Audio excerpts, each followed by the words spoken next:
Hey there, YouTube is Ebola per outro with the news of the week. Intel CPUs crashes explained by Techquickie. Let's get into it, shall we? Hit it.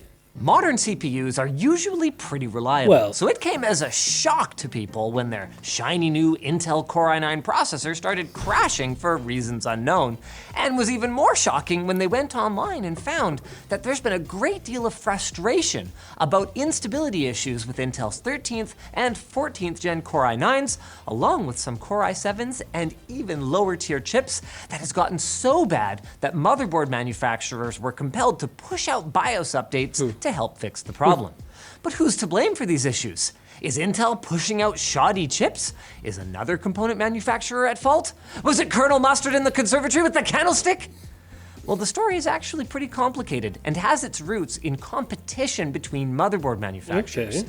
However, that doesn't mean that Intel shouldn't be shouldering some of the blame as well. Let's go back though. Compared to a couple of decades ago, these days there isn't much to separate one motherboard from another in terms of raw performance, with manufacturers instead focusing more on the feature set that a motherboard offers. Okay. But that doesn't mean that the motherboard companies aren't trying to convince people that their products are faster than the other guys, even if it's only by a few percentage points. And this is where the trouble begins. You see, Intel tells the motherboard companies not to enable CPU overclocking out of the box. Users can, of course, overclock their chips later if they want to, but when you turn your PC on for the first time, you expect things to be running at stock, right? Well, the motherboard companies took no overclocking, mostly to mean don't mess with the base clock and the multiplier, which are the main settings used to derive the clock speed. Okay. And they didn't mess with those, but unfortunately, they took liberties with other settings. Specifically, motherboard manufacturers were setting the load lines incorrectly. And if you don't know what load lines do, they basically help keep the CPU stable when it's dealing with a significant load. Okay.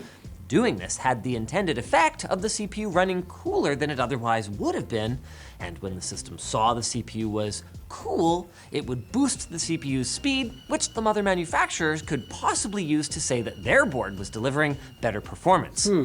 But the load line configuration meant that they couldn't ensure stability at those boosted speeds. Meanwhile, the CPU cores would boost too much, resulting in instability, and the load lines being out of whack meant that the CPU voltages would then overboost, which could damage the CPU permanently. This was all compounded by some BIOSes not lowering the clock speeds until the CPU temperature hit around 100 degrees Celsius, which is much warmer than the usual threshold. Well, to be fair, okay, well, that's kind of like a iffy point, though. I think most general purpose, like even laptop CPUs, can go up to like 100, 105, no problem. And yeah, I mean, of course, if you exceed those temps, system just shuts down just to protect the chips, obviously. But, well, yeah, it's not ignoring the fact that heat can't degrade chips. I don't think it's, you should be reaching 100 to 105 every day, but chips can run toasty like 92, 95 all day, every day and have no problems. So I think that's kind of a understandable take. Okay. Of course, the motherboard companies were hoping the chips would be fine, but unfortunately, reports of instability popped up from users running Cinebench, Unreal Engine-based and similar games, and decompression software.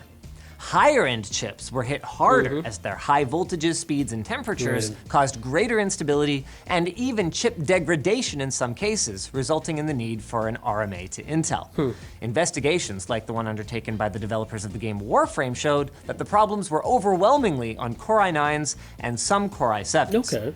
Now, we did say that motherboard manufacturers tried to address these issues. Unfortunately, their initial fixes didn't do much good or even made the situation worse. And we'll tell you why. And people's CPUs broke. BIOS updates started popping up that were described as Intel Baseline or Intel Failsafe.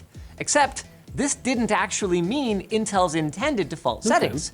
For example, ASUS came out with a BIOS that just jammed more voltage through the chip to try to stabilize it, even though Intel Baseline would imply that it uses more conservative settings. This did help with stability for many users, but it also had the unintended side effect of making their chips degrade faster. Yikes. And then once that happens, you need even more voltage to keep them stable, and so on and so forth until the point of no I return. think this is more of like I guess, because I think right now they're only discussing about like the voltage changes and like the inference on how much voltage you should be pushing into the chip, which I think, motherboard manufacturers just kind of took their own, like, their route and how they should be how they wanted to like apply the voltages to the chips. But I think, yeah, you could make the argument Intel should have been more stricter on their guidelines on how far they should be able to push. So that's fair. But while motherboard companies stepped over the line in trying to achieve performance advantages and in trying to fix this, some of the blame does lie with Intel. For starters, one reason motherboard manufacturers felt that they were able to mess with the overclock settings the way they did, and why later BIOS fixes didn't completely work, is because Intel's guidance about proper voltages was actually quite vague, including for how long the load lines could be set. Okay. Intel also identified a bug in an Intel feature called ETVB and admitted that there was an issue with the CPUs themselves that resulted in incorrect voltage requests to the processor. Alright. That affected all 13th and 14th gen chips that were rated at 65 watts and higher. And although they didn't give any additional details, it sounds like this may have been a contributing factor to motherboards delivering too many volts to the CPU cores.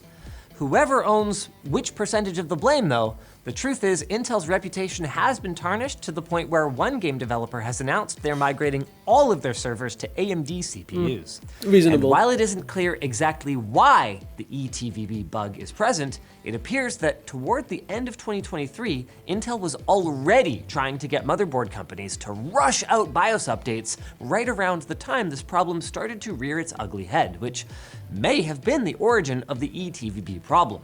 But take that with a grain of salt. The good news, at least, is that Intel has now released recommendations for the correct settings to be applied to fix these instability problems. And as of the time we wrote this, the major motherboard manufacturers have put these defaults into updated BIOSes, as well as a microcode patch for the ETVB bug for boards with 600 and 700 series chipsets. So please, go download the latest BIOS for your motherboard as soon as possible. Like, right now.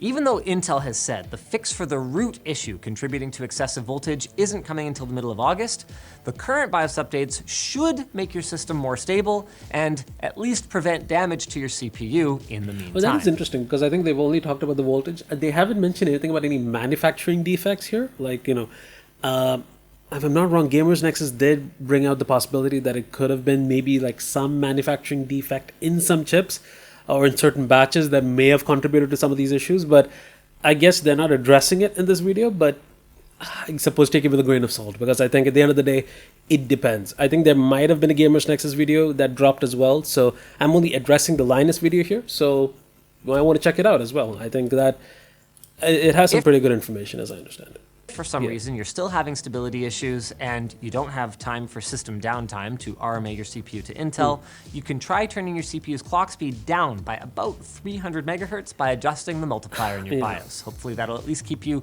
limping along in the meantime. The one positive that we hope comes out of all of this is Intel hopefully keeping a closer eye on exactly how motherboard manufacturers build their products and configure them before they leave the factory, because it appears there's been not enough oversight. I understand it. I mean, with so many boards out there, it's harder for Intel than, say, NVIDIA, who has a more limited number of add-in board partner graphics cards to examine. But Team Blue obviously is going to just have to bite the bullet here, no matter how many motherboards are out there, because another hit to their reputation like this is not going to feel good. By the way, there is another wrinkle in all of this. Intel has said that some reports of instability can be traced back to Intel themselves to a manufacturing error that involved oxidation of some early 13th gen chips. Okay, so they are addressing the fact that it is possible, and even Intel themselves have come out and said it. So there is a likely possibility some issues are caused by oxidation. Okay, so that's good. That's good they're addressing it at least. So if you bought your chip in early 2023 or prior, that could be part of your problem. And seeing as it's a physical issue with the chip, that wouldn't be fixed with a microcode update, so you will need to RMA to Intel. Have you had any problems with Intel's latest chips? Comment down below. And if you want to find out... I think so, yeah. I think this is it's a valid take. It's an understandable take. And fair enough. I think with the quality of chips that are coming out nowadays, with how much voltage and wattage you're pushing through them, it's only a matter of time that you had like issues like these crop up. So it is what it is. And I think for Intel, it's a lesson learned. You can't just really just lean back and just wait for like manufacturing to just kind of solve all their own issues and then just take control. And if you don't really set up like proper parameters for your chips, expect problems like this in the future, like without proper guidance. So fair enough. But yeah, Hope you guys enjoyed the video. Like, comment, subscribe, and I will catch you next week on our next Newsday Tuesday. Bye.